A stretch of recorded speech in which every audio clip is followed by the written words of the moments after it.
Hey guys, what's going on? This is Wayne with Tri-County Locksmith, and today we are taking the heat gun challenge.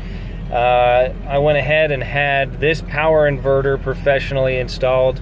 It was just easier for me, it was easier for everybody.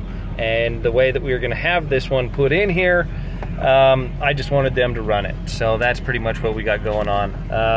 The other nice thing is too, is if you're on a budget, I've done several videos on how to install your power inverter and make sure that you get the most power out of it, okay?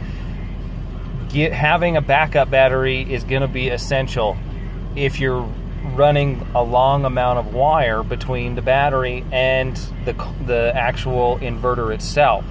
So this time, the last one I did, we did a 1500 watt power inverter with dual amp hour, 74 amp hour batteries. This one, I let the installer, the pros, do it, okay? This one has dual O gauge wire, positive and negative, to and from the battery, and because of the location that I've chosen, it's close enough to the battery. Number one, this truck uses dual batteries already, so we've got two batteries no matter what. So we've got double the cranking amps for this big diesel engine. So we're already dual battery, and we've got a very powerful alternator in the vehicle as well, and so I think we're going to be just fine as well. The positioning of this is close enough to the batteries that we didn't have to run that much wire, so we don't need a secondary battery. The only reason you need a secondary battery is to take that shock load and to help the vehicle, or help the vehicle battery and the power inverter battery stabilize, and for it to take that shock. Because we're already dual batteries and we're very close, we don't need that in this particular situation. That's kind of why I chose the mounting location. So the mounting location is going to be right here.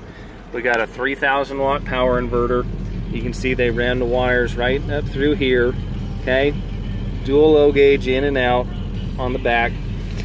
We've got 3000 Traveler 3000 watt power inverter, and we're going to do the heat gun challenge, okay?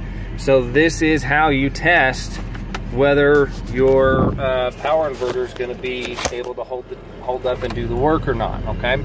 So we've got heat gun.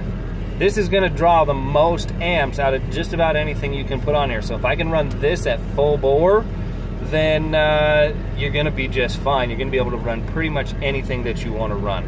So I'm going to turn this on right there, okay?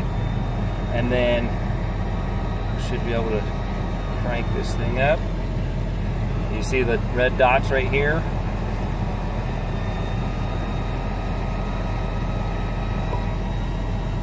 That's it. That's as high as it goes, okay? So we're not hearing any squealing, we're not hearing any whining, we're not hearing anything out of the power inverter. That means, and that's definitely searing hot coming out of there, that you're going to be able to run pretty much anything you want. This is 1500 watts and 60 HZ at 120 volts. So this is going to suck the power right out of this stuff. So I'll be able to run even the 1500 watt. This was a power inverter that we installed. It ran this, but it did dim the lights a little bit. So I'm going to be able to plug everything I want to in here.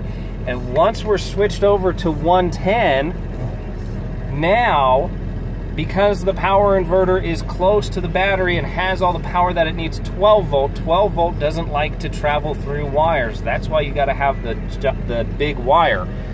Now I can run my 110 volt back there, and I can spread it out however I want to. We'll just run a surge protector to the back to keep it safe, and then we'll be able to run whatever we want back there. We can have extension cords, we got air compressors, vacuums, key machines, lights. We got all kinds of cool stuff planned for the back, but this is how we're getting the power to it. I also like it because my pitting station is actually going to be right over here.